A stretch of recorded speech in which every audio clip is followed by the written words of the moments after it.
शिवपुर का कब्रिस्तान। शिवपुर गांव में सालों से कब्रिस्तान एक रहस्यमय स्थान के रूप में जाना जाता था। ये जगह गांव के दक्षिणी किनारे पर थी, जहां एक टूटी फूटी झोपड़ी खड़ी थी। झोपड़ी इतनी पुरानी थी कि लोगों ने मान लिया था कि वहां आत्माओं का डेरा है।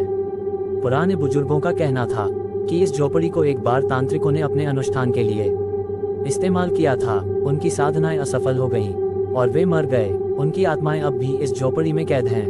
गांव की 12 साल की बच्ची राधा, जो अपनी दादी की कहानियों की शौकीन थी, एक दिन अपने दोस्तों के साथ कब्रिस्तान के पास चली गई। जब उन्होंने झोपड़ी में झांकने की कोशिश की तो उन्हें अंदर से किसी के कदमों की आवाज सुनाई दी।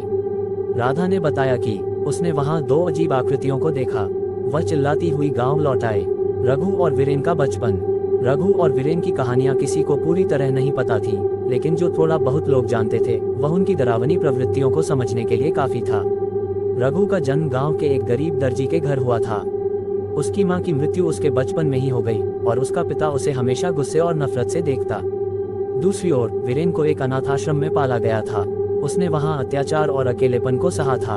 एक दिन अनाथाश्रम के कर्मचारी ने वीरेन को चुरा लेने की कोशिश की, लेकिन उसने उस आदमी पर हमला कर दिया और भाग गया। तभी से वीरेन ने अपने मन में हिंसा और बदले की भावना भर ली थी। कब्रिस्तान का अड्डा। रघु और वीरेन पहली बार शहर में एक चोरी के दौरान मिले। दोनों ने अपनी अलग अलग कहानियों को साझा किया और एक दूसरे के साथ रहने का निर्णय लिया।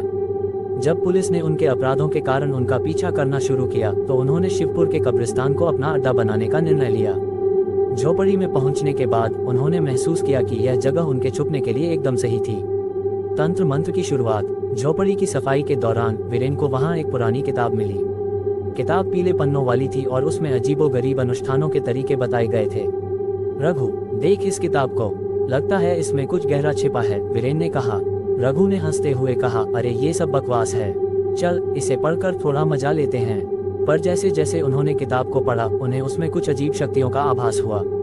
वे इसे आजमाने का फैसला करते हैं। पहला अनुष्ठान। एक रात रघु और वीरेन ने किताब में दिए गए तरीके से एक अनुष्ठान किया।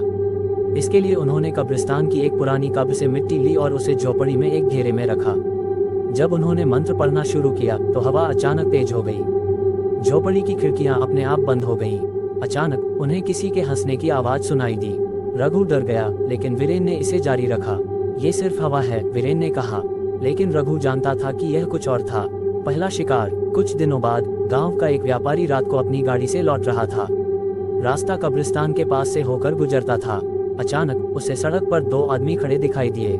रुको, वीरेन चिल्लाया। व्यापारी ने गाड़ी रोकी, लेकिन जैसे ही उसने खिड़की खोली रघु ने उस पर हमला कर दिया। वे उसे झोपड़ी में खींच ले गए। सुबह जब व्यापारी गायब पाया गया तो गांव वालों में हड़कंप मच गया। लोगों ने पुलिस को बुलाया, लेकिन पुलिस को कोई सुराग नहीं मिला। रघु और वीरेन अब डर से बाहर निकल चुके थे। उन्हें समझ आ गया था कि उनके पास अब शक्ति है जिसे वे अपनी इच्छाओं के लिए इस्तेमाल कर सकते। ये कहानी यहीं से और विस्तार में जाएगी।